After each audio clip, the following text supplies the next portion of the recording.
கிறிஸ்துவுக்கள் அன்பான கர்த்தருடைய பிள்ளைகளை, இன்றைய வேத வசனமும் ஜெபமும்.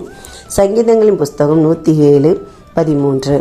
தங்கள் ஆபத்திலே கர்த்தரை நோக்கி கூப்பிட்டார்கள், அவர்கள் இக்கட்டிலிருந்து அவர்களை நீங்களாக்கி ரட்சித்தார்.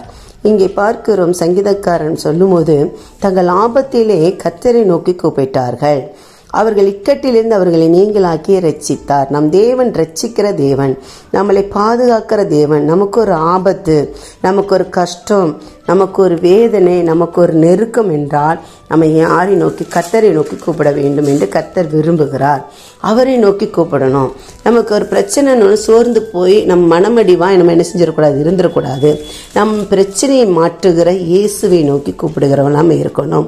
இங்கே கூட பார்க்கும்போது, எகிப்தில் இஸ்ரவேல் ஜனங்கள் அடிமைகளாக இருக்கும்போது அவர்கள் உபத்திரவத்தையும் அவங்க உபத்திரவப்படும் போதும் ஆலோட்டினால் படுகிற வேதனையும் கண்டு அவங்க என்ன செய்கிறாங்க? கர்த்தரை நோக்கி கூக்குரலை விடுகிறதை பார்க்கிறோம்.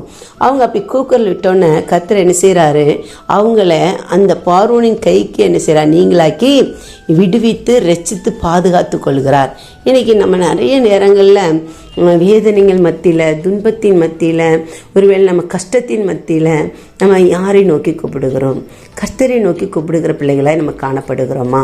ஒருவேளை இந்த நாளில் கூட நீங்கள் ஒருவேளை ஏதோ ஒரு கஷ்டத்தில் இருக்கலாம், வேதனையில் இருக்கலாம், நெருக்கத்தில் இருக்கலாம், கடன் பாரத்தில் இருக்கலாம். ஒருவேளை உங்களுக்கு அது ஆபத்தான ஒரு சூழ்நிலையாக இருக்கலாம். இந்த காரியமாக யார் போய் பேசுவான்னு நீங்கள் நினச்சிட்டு இருக்கலாம். அப்போ நீங்கள் இந்த ஆபத்தான சூழ்நிலை கர்த்தரை நோக்கி கூப்பிடுங்க. கர்த்தர் உங்கள் வாழ்க்கையில் நன்மையானதை செய்வார். இந்த நாளில் கூட கர்த்தர் இந்த வார்த்தையை கொண்டு உங்களை பலப்படுத்துவார். நீங்கள் சோர்ந்து போய் காணப்படுவீங்கன்னா ஆண்டவர் உங்களை எல்லா இக்கட்டுகளுக்கு நீங்களாக்கி, எல்லா பிரச்சனைக்கும் நீங்களாக்கி கர்த்தர் உங்களை ரட்சித்து அவர் பாதுகாத்து கொள்வகிற தேவனாக இருக்கிறார். ஒரு நிமிஷம் கண்களை மூடி நம்ம செபிப்போமா?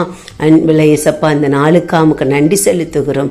அப்பா, தங்கள் ஆபத்திலே அவர்கள் கர்த்தரை நோக்கி கூப்பிட்டார்கள், கர்த்தர் அவர்கள் இக்கட்டிலிருந்து அவர்களை நீங்களாக்கி ரட்சித்தார் என்று வேதத்திலே வாசிக்கிறோம். ஐயா, இந்த நாளில் கூட இந்த வேத வசனத்தையும் செபத்தையும் கேட்கிற எங்கள் அன்பு சகோதர சகோதரிகள், அவங்க குடும்பத்துக்காக நாங்கள் செபிக்கிறோம். ஆண்டவரே, நீங்கள் அவங்க குடும்பத்தில் எந்த சூழ்நிலைகளாக இருந்தாலும் பரவாயில்ல, கஷ்டமான ஒரு சூழ்நிலையில் இருக்கலாம் அப்பா, துன்பத்தின் மத்தியில் இருக்கலாம், துயரத்தின் மத்தியில் இருக்கலாம், ஆபத்தான ஒரு சூழ்நிலையில் இருக்கலாம்.